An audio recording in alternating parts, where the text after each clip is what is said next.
Hello, everyone, on this dreary Thursday afternoon as we're taping this podcast. At least it's dreary at my house. I don't know about yours, Jeff, but just a gray winter January day. So we're here to warm things up a little bit, talk a little about prep basketball with our Prep Hoops podcast.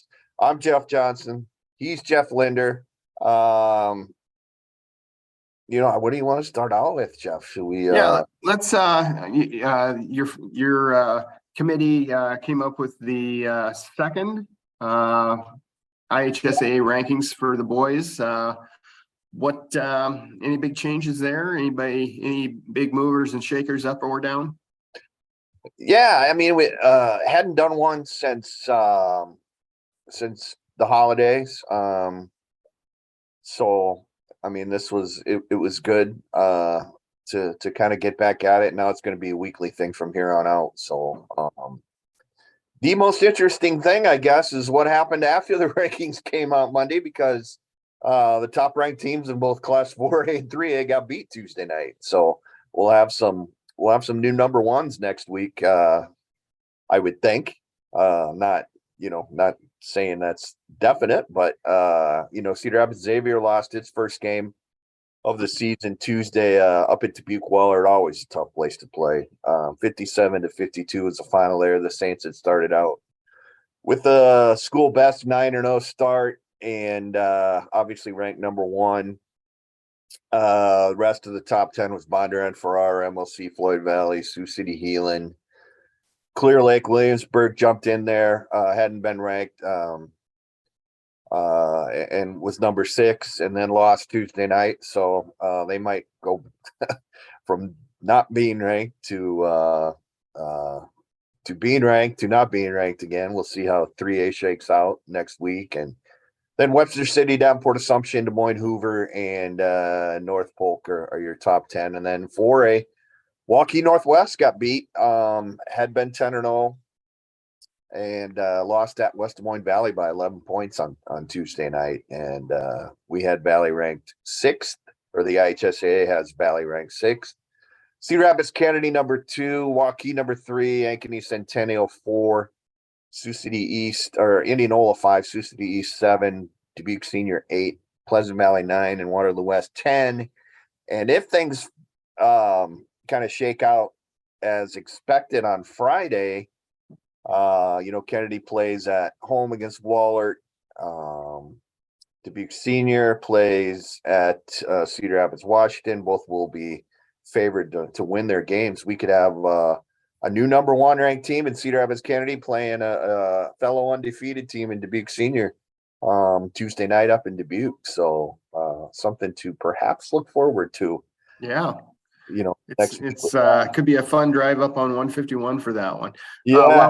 While we're talking about that, we did get a question from one of our readers. Who should be the number 1 boys teams be in 4A and 3A? They say that it seems like the MAC is down, but the MVC is really good. Just your thoughts on that. Yeah, is it going to be Kennedy in 4A perhaps? And who's the heir apparent in 3A? Or does Xavier be there? I would think it would be Kennedy, certainly. Beat Limar the other night by, I want to say 15, which might be their closest game this season so far. You would assume Kennedy would jump from 2-1 in 4A and 3A, depending on how things work out. I think it'll be Bondurant Farrar jumping from 2-1 in 3A. Bondurant Farrar is undefeated. And Marion played Bondurant Farrar very tough last week. They played a game at Wells Fargo Arena in Des Moines. That was I think a tied game in the last minute and a half, 2 minutes, something like that. So, but I would think those would be your top ranked teams next week in 4A, 3A. We'll have to see how everything kind of shakes out in those two classes, but. I think it would, Jeff, I don't know what you would think, but I mean, for Xavier to go undefeated through the Valley, and that includes the girls, as we've already seen, right? Xavier's still number 1. Is that right? They're still number 1, but I assume that they probably won't be when they come out later today.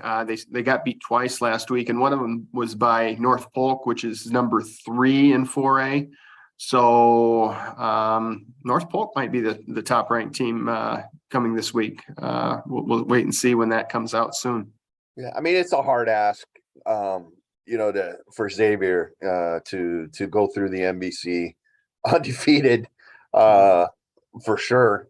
Playing almost all 4A schedule. So yeah, what have they won? They won 2 state titles recently, or 3 in boys on the basketball. boys, yeah, they won a couple, and And both of those teams were like what 16-9 or something like that, or yeah, 18-9 or 16-11 or something like yeah. that. And they really do. This team reminds me a lot of those teams in that you had a core of like, I think 3 basketball only kids that were really good.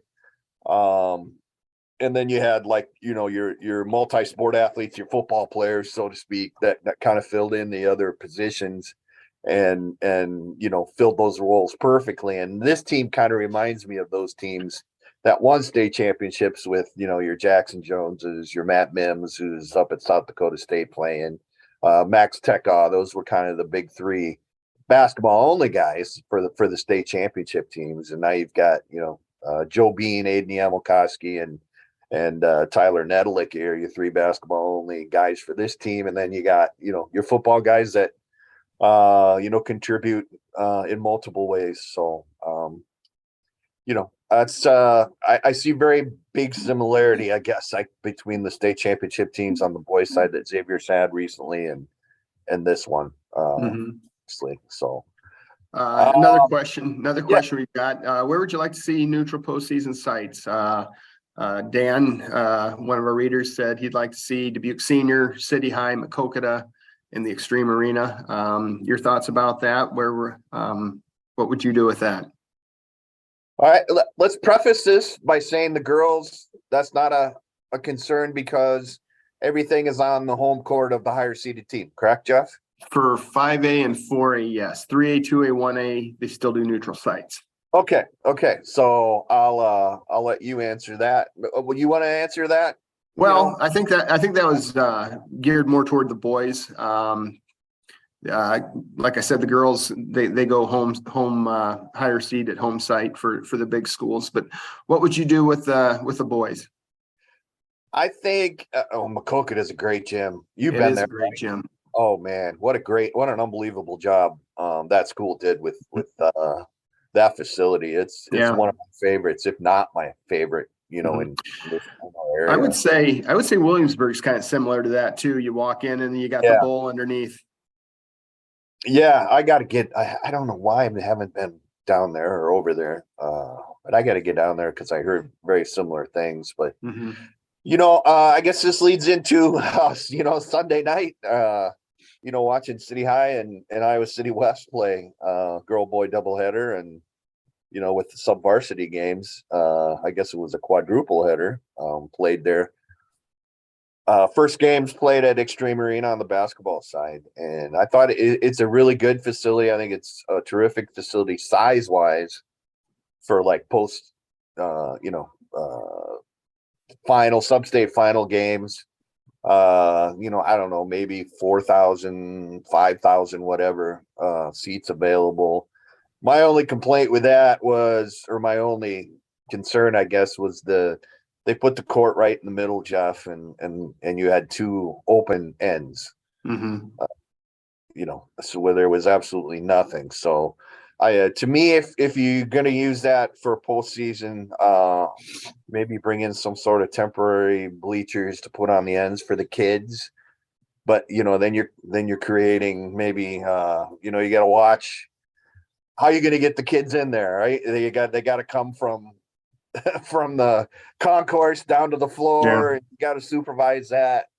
So I guess that would be my only concern with that. But I think it's a good size and a place to hold postseason. And I'd love to see Cedar Rapids step back up and get some postseason games back at the U.S. Cellular Center. And what was the other one? Dubuque Senior was one where they maybe? That's kind of a neat venue there.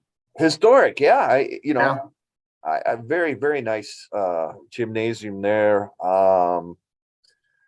I think the perfect size, Linmar has a perfect size for postseason games. Prairie does as well. And they get some postseason games. Yeah.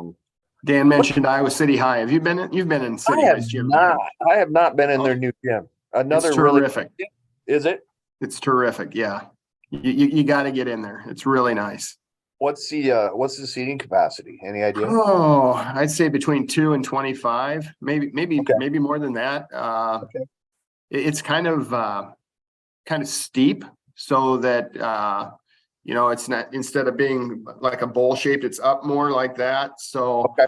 I would say the sight lines are probably a little bit better. The balcony's nice. It's just a tremendous facility, and I know you'll like it a lot. So, but yeah, he mentioned Senior, City High, Maquoketa, and Extreme. I don't think there's a bad choice there. So no, Kennedy's another one. I think it's a real nice facility that can good size to host, postseason games and smaller classes and it's like that. So there's a lot of them around here. Yeah. Yeah. Got one more question for you. Is anybody in the MVC good enough to beat the Kennedy boys? Are you thinking they're looking at running the table in the MVC, or you think they'll take a loss between now and the postseason? Yeah, Tuesday night. Again, going back to Senior and Kennedy, I think that could really be a heck of a basketball game. So that's my best guess. I think, and I honestly haven't seen Senior yet, but I've heard so many things. And actually, I watched just a little bit on Huddle the other night, do a little reconnaissance. A team that doesn't have doesn't have a star, but 5 guys that can score and then play really good defense. And Kennedy's got kind of the same type of deal. So I think those probably are the 2 best teams in the Valley. Throw Xavier in there as a third. Potentially Iowa City West could be really good. If Kareem Earl comes back from injury, big loss there. I think Cedar Falls could be good. They've kind of been up and down in the early going. Those are kind of my 5 teams in the Valley, even though Waterloo West is ranked right now. I have seen West. They're a solid ball club. Maybe not at that upper echelon, but to me, it's Kennedy is number 1, and we'll see about Tuesday night with Senior. And I think the Valley's down overall a little bit from last year, quite frankly, on the boys' side. And you go over to the MAC. I think the MAC's really down from talking to everybody over there this season. So the east side of the state, maybe not as strong overall as what it's been. And it's all about Central Iowa Metro League, right? Where have we heard that before? Yeah, that's kind of getting to be a season by season thing. Just kind of looking at BC Moore here a little bit. They say right now Kennedy would be about a 6-point favorite at Dubuque Senior. They do play at Valley. Of course, that's a non-MVC game. It looks like Kennedy would be a 5-point favorite in that one on February 11th, and Kennedy would be favored by double digits in the other games from here on out. So for whatever that's worth. So no, that's and that's stuff that, again, going back to the rankings, real quick, that's stuff that is looked at when rankings are put together, quite frankly. So I know there's a coach out in Western Iowa, and Raz Vanderloo. I love you, Raz. You're awesome. Always got along with you. You do an unbelievable job at East. I'll preface by saying that. He thinks, and he always, he should think that, his team is undefeated and kind of, smoked every opponent so far this season. He thinks that maybe his club should be a little higher ranked than 7th. And I get that. On the other side, East is a team that, plays a lot of non-4A competition. You don't really know how good Western Iowa really is at the biggest class from year to year, and the opponent's record of East is it's not good. It's the lowest in Class 4A as far as winning percentage. So yeah, just kind of looking at their schedule so far. they did play Ankeny and they beat Ankeny handily, but it looks like Ankeny's 3-9. So, so that, that journey into Central Iowa didn't help them as much as you would hope it might as far as strength of schedule. Just kind of looking, they play Heelan yet. They play Council Bluffs Lincoln yet, which is above 500. Sergeant Bluffs 5-4, but everybody else that they still play is below 500. So not a lot of opportunities to get that statement win. Yeah, and and it's the same thing on the girls' side. I mean, they're just a victim of geography. Yeah. Because there's not how many schools, big schools. I mean, you got to travel from Sioux City. You got to travel unless you want to go to the other side of the border. Yeah. Which I guess would be possible. Yeah. But you got to travel. Fortunately, there are some good smaller schools in that area, at least on the girls' side. I'm sure there are on the boys' side too. The Sioux County schools are always good.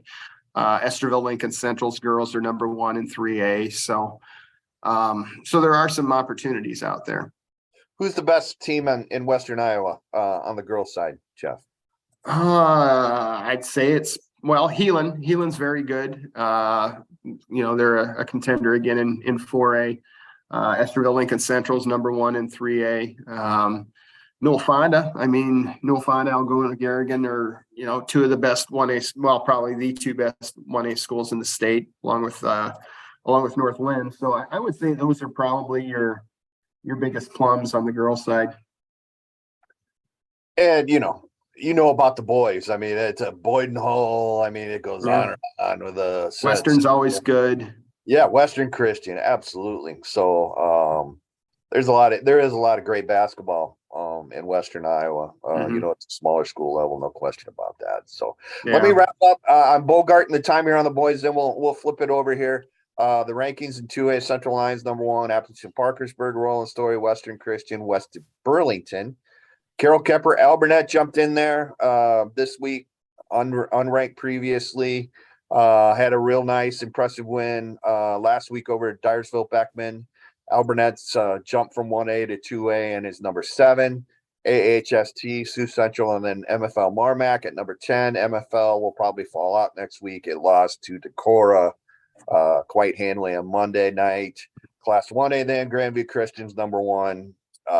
Northland 2, Gladbach, Rhinebeck, Waco, Remsen, St. Mary's, which lost Tuesday night. Dunkerton's in there at 6, Bellevue 7, also lost Tuesday night. West Harrison, Linville, Sully, and Bellevue Marquette. So there's the new boys rankings. Another edition will be released sometime Monday. And Jeff, you said girls, you'll get something today from the union, right? Yeah, it should be anytime. So it usually comes mid to late afternoon on Thursday. So I would think we'll have something anytime.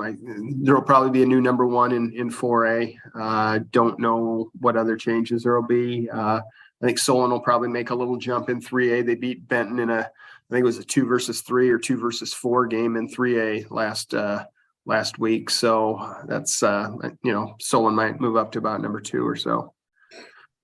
Talk about your the week so far on the girls' side. What have you seen? Anybody with impressive wins? Anybody maybe slip up and take a loss? Yeah, the game I was at was Linn-Mar Kennedy. Linn-Mar won that one 57-47. They had a lot of really good balance. Kennedy did a pretty good job holding Zoe Kennedy down, but the Lions had some other kids step up. You've actually seen Linn-Mar's girls a couple times, and when they're dialed in, they're really good. They're definitely a top 10 team when they play well. They've beaten Waterloo West, they've beaten Iowa City West, they've beaten Xavier. That's 3 really good wins there. The Kennedy win's a nice win for them on the road. So I think they're 9-4 now. And the unfortunate thing, those all 3 of those those 3 wins that I mentioned earlier, those were non-conference games. So they've got to play all 3 of those teams again. So just kind of a victim of bad timing there, just kind of the way the MVC schedule works. Tonight, I'm going to go see a Thursday night game. I've got North Lynn hosting Iowa City Regina. North Lynn is undefeated. Regina's got 1 loss, and I think that'll be a tremendous game.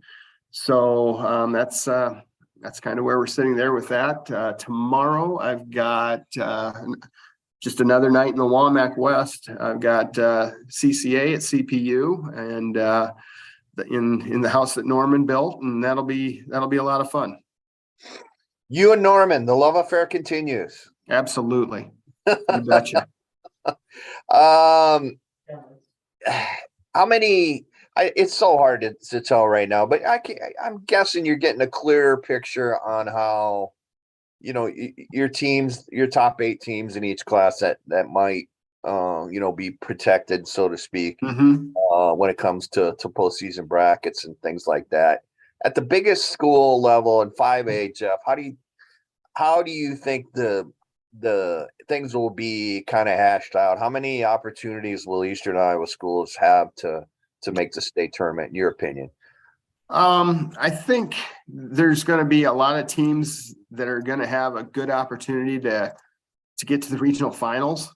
Okay. I don't know if there's, I would say Linmar's probably got a pretty good chance to, being a team that might play in one of those 8 versus 9 or 7 versus 10 games. The tough thing is if they're on the wrong end of that, they've got to go on the road instead of playing a neutral site game. So, but Linmar could be playing, like an 8-9 game, depending on where the rankings go from here. Kennedy, Iowa City West is kind of in that boat, as far as, probably being in the regional regional finals and probably having to go on the road. So, that's kind of where we're sitting with that. I'd say the same thing with Liberty. So, we could get a team or 2 in from our area, or they might kind of get cannibalized by Pleasant Valley to the east, Davenport North to the east, and everybody in the CIML to the west. How do you? I like that West team I've seen a couple times. Iowa City West.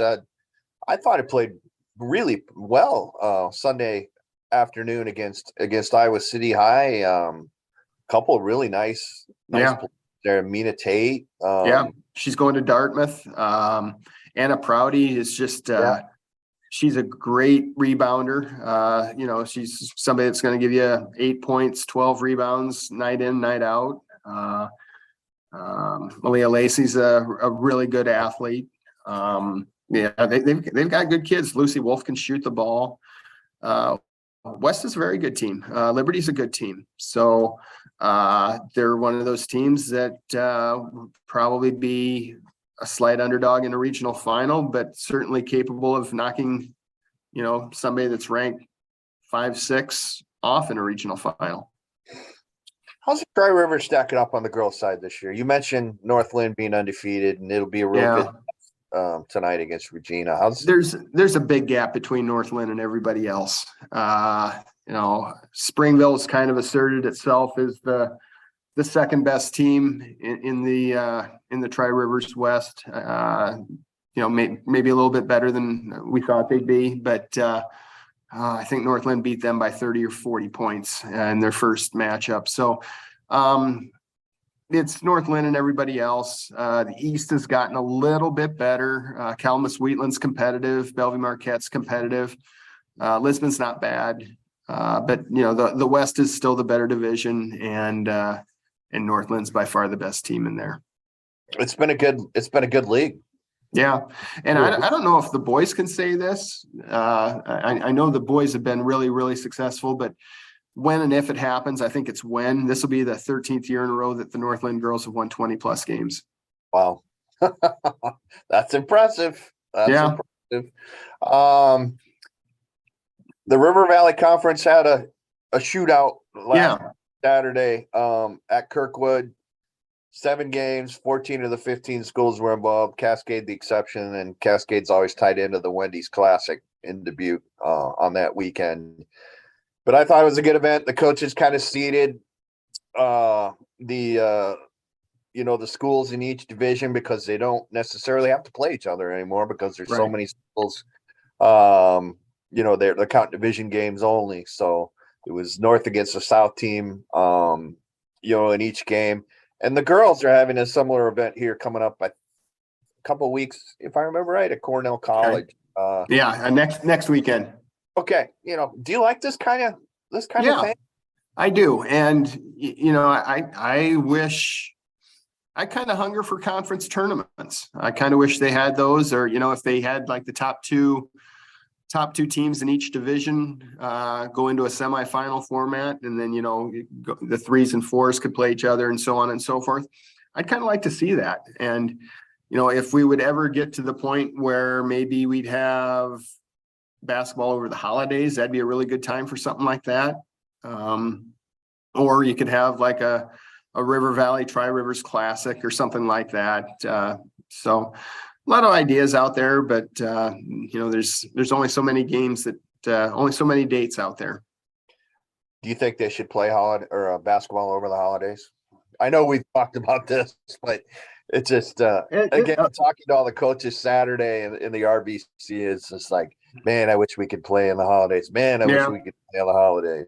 What do you maybe make it so that you couldn't play until like the 28th or 29th, so you still get a little bit of a break. Schools are scrimmaging anyway over the break, so maybe think about going from 21 games in a season to 24 or something like that in a regular season. I think Illinois plays about 26 or 28. Yeah. Maybe up that a little bit. It's something to think about. I like having my break free though.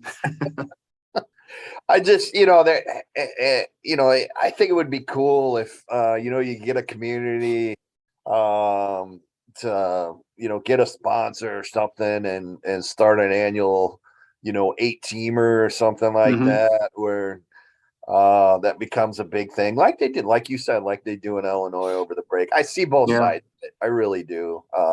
Everybody needs a break, Yeah.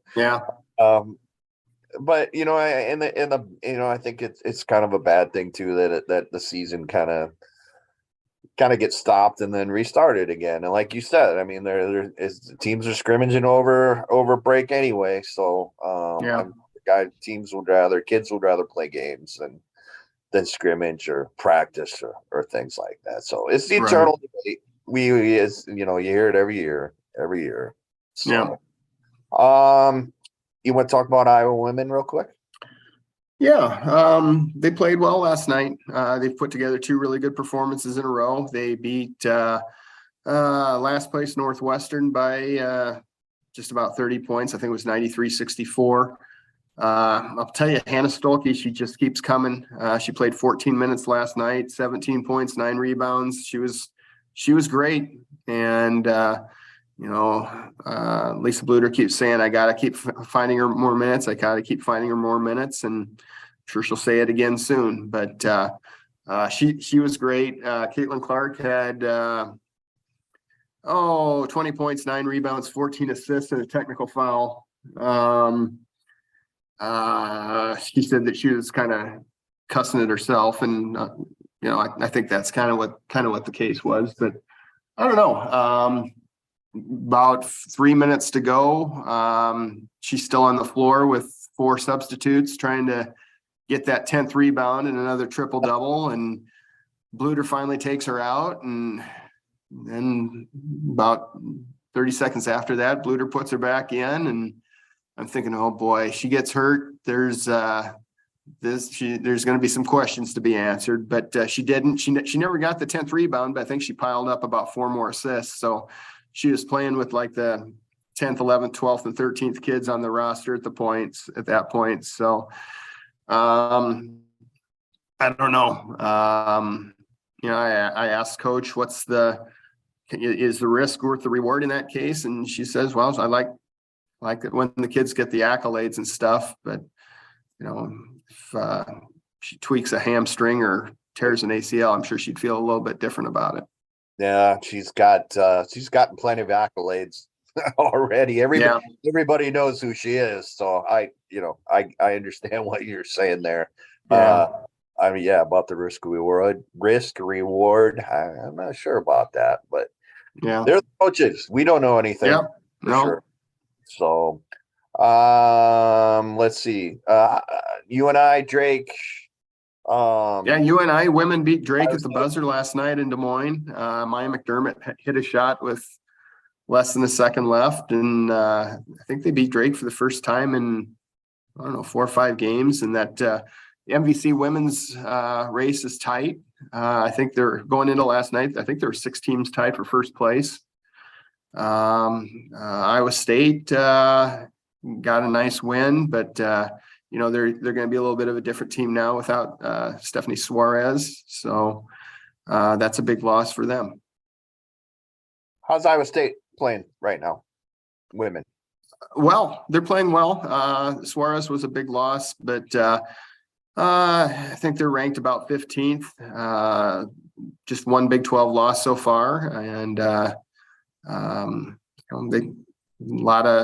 think they play Baylor soon, so that'll be a biggie. And we'll see. Looks like you got a friend. Corky says hello, everyone. Keep going, Corky. Keep going. Sorry about that, folks. You are on the voting committee for the top 25, correct? Yes. How long have you been? I think it's about 3 or 4 years, maybe 5. Since whenever the Gazette went back to being an AP paper, I got asked to be back on it. So kind of a fun thing, kind of a way to keep connected to that, with what's going on around the Big Ten and what's going on around the country. So haven't gotten nervous about that. That's good. I think that's great. That says a lot about you and your expertise. That's for sure, that you get that kind of type of an honor. So anything else you want to hit on before we sign off here? So let's see. I told you where I was going to be Thursday, Friday. I've got the Iowa women's Saturday at 11:30. Where are you headed this tomorrow? I'm going to check out Kennedy and Waller. Waller Okay. coming fresh off that win over Xavier. So that'll be interesting. That's tomorrow night. And then Saturday is the Wells Fargo Advisors Shootout at Cohawk Arena. Starts at 10:30. Last game is scheduled for 7:30. 7 games, 14 What's teams. the best of the bunch there? I like the Cascade Albernet game, and I think Okay. is I want to say noon, maybe. Okay.